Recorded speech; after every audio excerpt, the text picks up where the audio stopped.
Resell Queen. Get your resell on. Hey guys, it is Tiffy T here with you again. So this video today, I am going to talk about the state of the Amazon seller survey that was done by Jungle Scout. I did a blog post about some of the findings, and I just wanted to go over some of those with you so that you can see and understand. Now, you may think to yourself, why would any of this be important? Why should I care? Well, it's good to know what everybody else is doing. It really is. It's good to know what everyone else is thinking, and you can never know what information you can find out by looking at these type of reports. So Jungle Scout put out the report a couple days ago. I'll have a link to the report. I'll also have a link to my blog post if you would like to read that as well. But this is just a link to it. You can also download the report when you get to that website page. Looks a little bit more detailed on the report on there. So just to go over really quick, they surveyed, I believe it was, let me get the right number.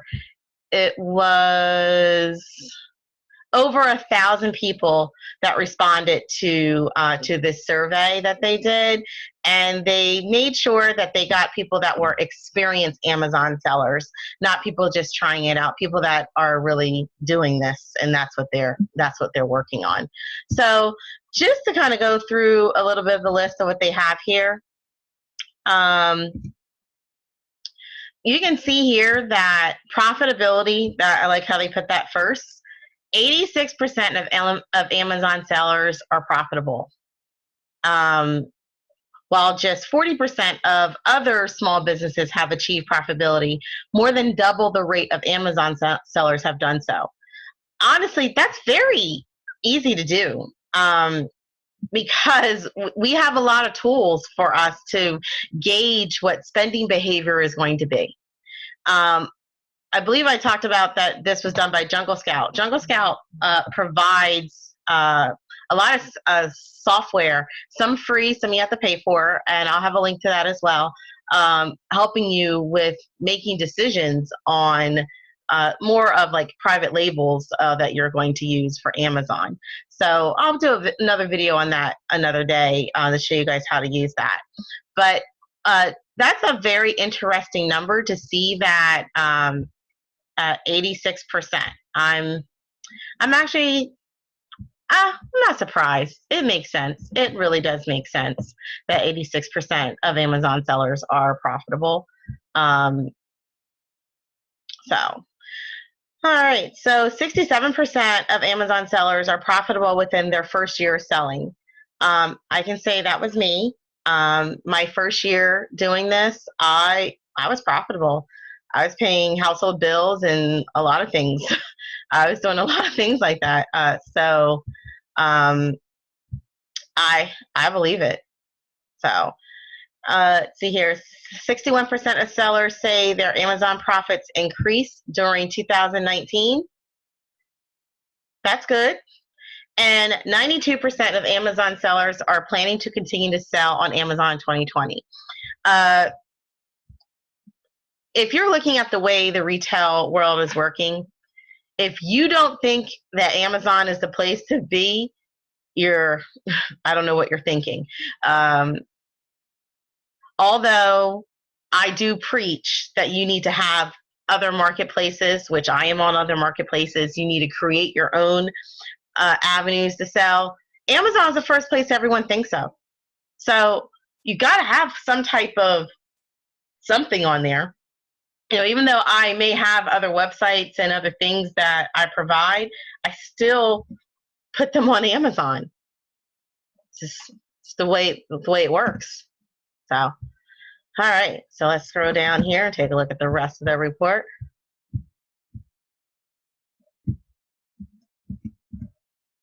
All right, so, the diversity of selling. So, first looking at the fulfillment method, 6% are FBM only. All right, FBM is fulfillment by merchant, which means the merchant fulfills it, meaning you ship your own products. I personally don't do that often. I already have an eBay, well, I have a couple eBay stores, and I have my fulfillment that way. I do not fulfill for Amazon. I may have a couple items that I decide just to keep here because of maybe I might have a dual, they might be on dual marketplaces or something like that. I'm not heavy on the FBM process. Just for me, it's all about space, and I gotta worry about space. So 66% of people are FBA only. I can believe that, and that makes total sense to me. Total sense. FBA is fulfilled by Amazon. So if you are basically all you are doing at that point is you are getting your items, going through the shipping process with Amazon, and that's all that you do. And then they store it, they ship it, and then we have 29% that are a mixture of both, which kind of makes sense. I guess I would be a mixture of both because even though my primary way is through FBA, I do have some things that are FBM. Sales model. So let's take a look at the sales model. There's my computer X, right?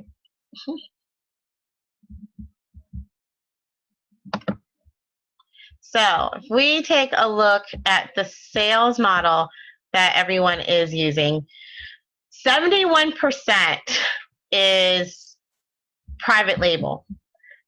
I cannot reiterate enough that if you really want to make some money on Amazon and make it so that you are having a higher ROI, which is return on investment, private label is the way to go.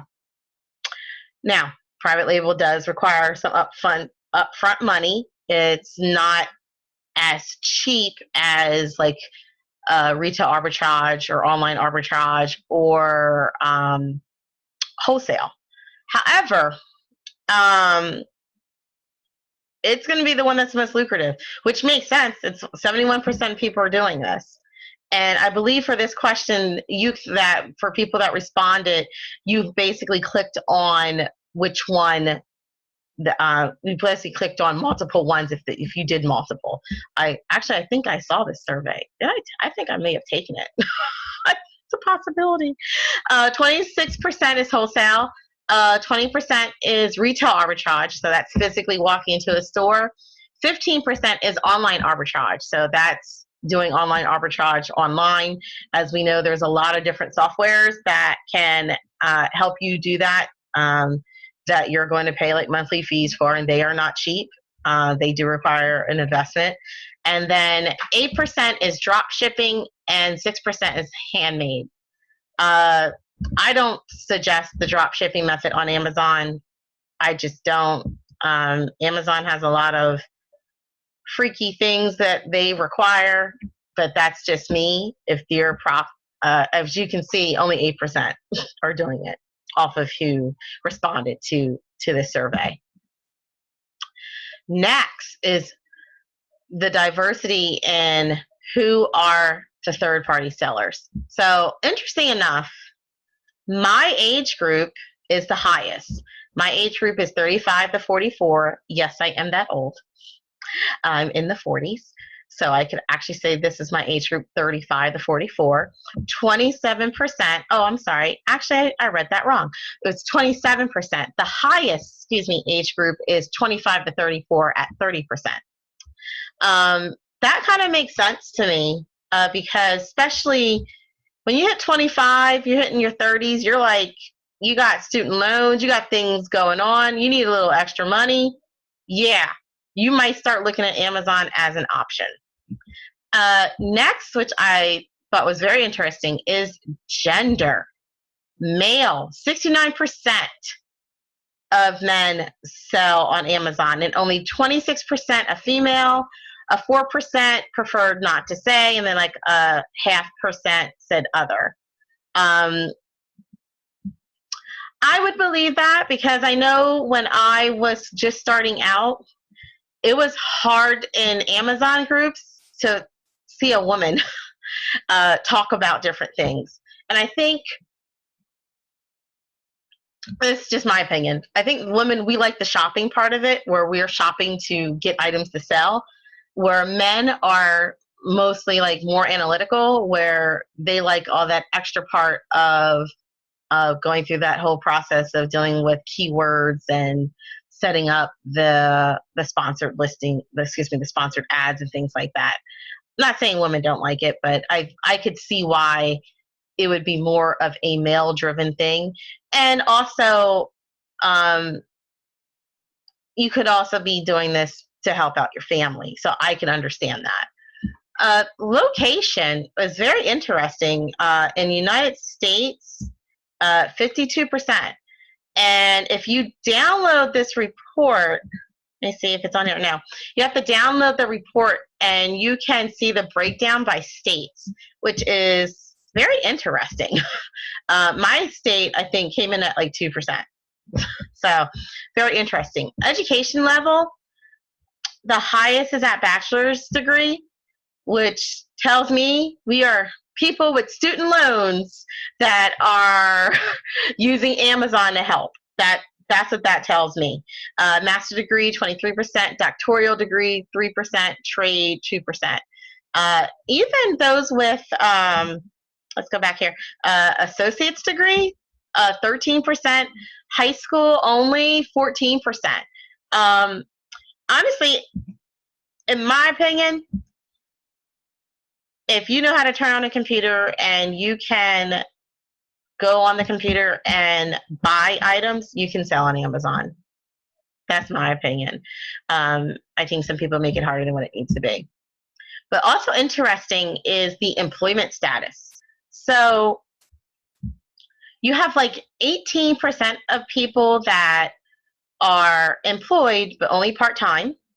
Then you have 37% that are employed, but full-time, which is interesting, very interesting to me, because that tells me that the way that the world is right now, I should say, the way we are right now in the United States, people need extra income. This is looked at as extra income. So if you look at it, a total 54% have other outside work, outside their Amazon business. 37%, as I said, have a full-time job, and 21% are Amazon only. Now, I'm not in the Amazon only crowd because I have more platforms and other things that I do. I get paid to do other things. But I can understand that number is kind of low, but those are going to be your top tier sellers. They're the people that they probably have a warehouse. They're moving stuff, you know. Now, they might also have a YouTube channel, a YouTube presence like myself. They might be selling courses. They could be doing other things. I mean, honestly, you can be employed part-time, employed full-time, and still do that. Just letting y'all know. All right, so top 5 reasons for selling on Amazon. One of the respondents said, I like this one. I'm going to pull it up here. I am a homeschooling mom who wanted to help boost our homeschool income. The reason why I like that one, of course, it refers to a woman, because I really, really want to help women become independent. And I feel that this is selling online is, I mean, we already shop. We might as well sell stuff there too. So that's top 5 reasons for selling on Amazon. Is the first reason is new employment. So people that are looking to replace the income with their current jobs. Next is flexibility of work. This is very flexible. Very flexible. You don't have to do this as a 9 to 5. You can, when I first started this, I had a newborn and I did this while he slept, when he was sleeping, and then he went to a babysitter when I would go shopping. Sometimes he came with me when I went shopping. Curiosity. That was part of my reason too. I wanted to see if it was really real. And business expansion. People and businesses want to add a new sales channel. Brick and mortars. if you have a brick and mortar, a boutique shop, or something like that, if you are not already utilizing Amazon and eBay at the least, you are doing a disservice to yourself. That's just my opinion. And then 18% says additional income. Everybody needs money.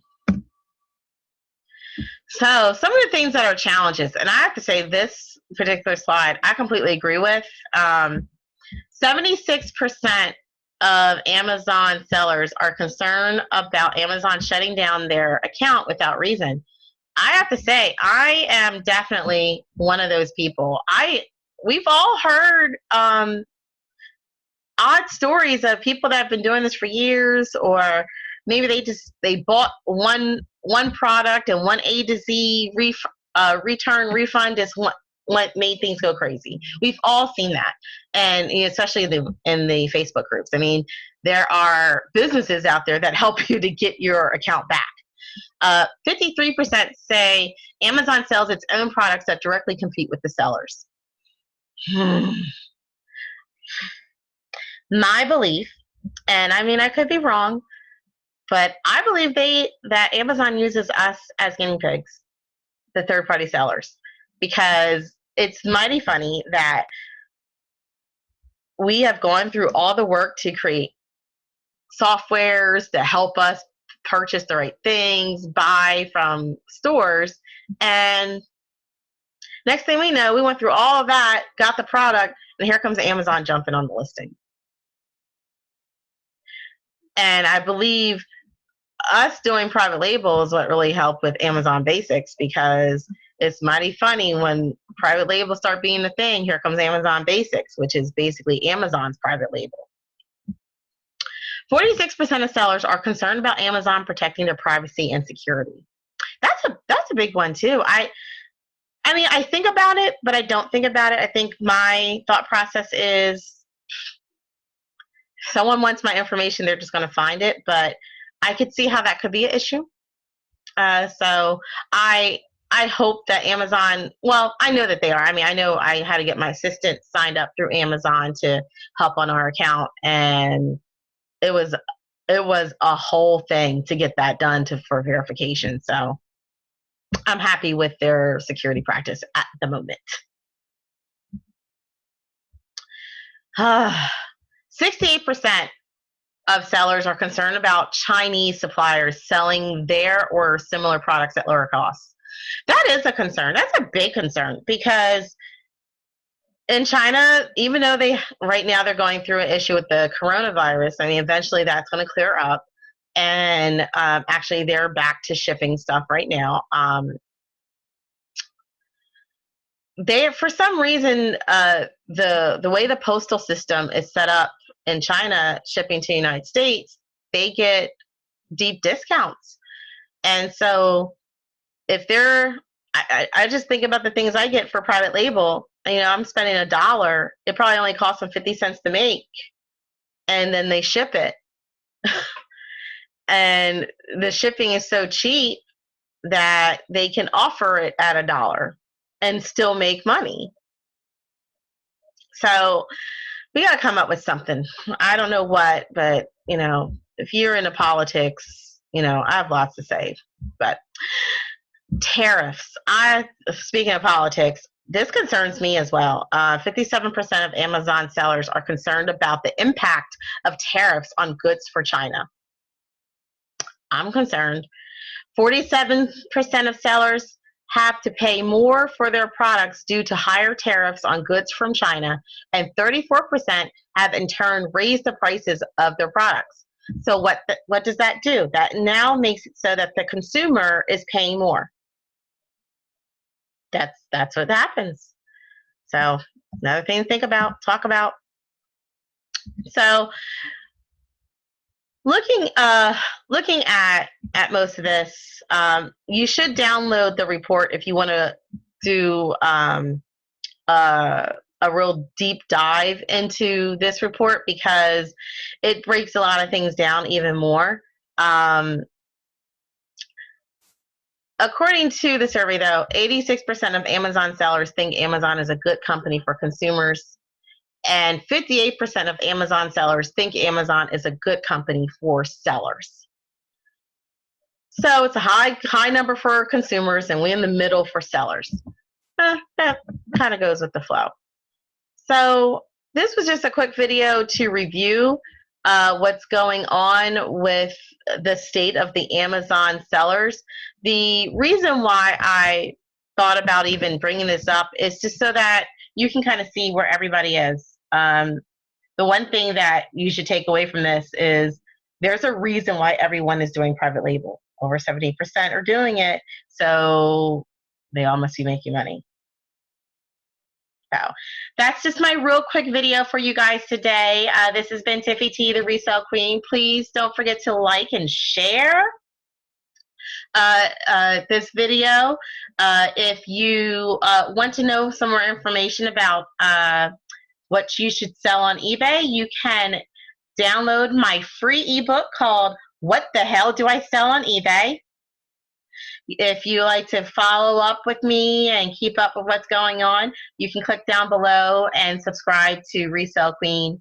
I don't send a million emails. I'll always tell you guys that because I'm not into that. I can't stand it. I only write to you guys to tell you important things. You probably will get about 2 emails a month. Either one in the middle, one in the end, or one in the beginning, something like that. And what I do is just kind of compile what's going on in the industry so that you guys know. So just a little bit of information for you guys. Don't forget to like and subscribe. Bye-bye.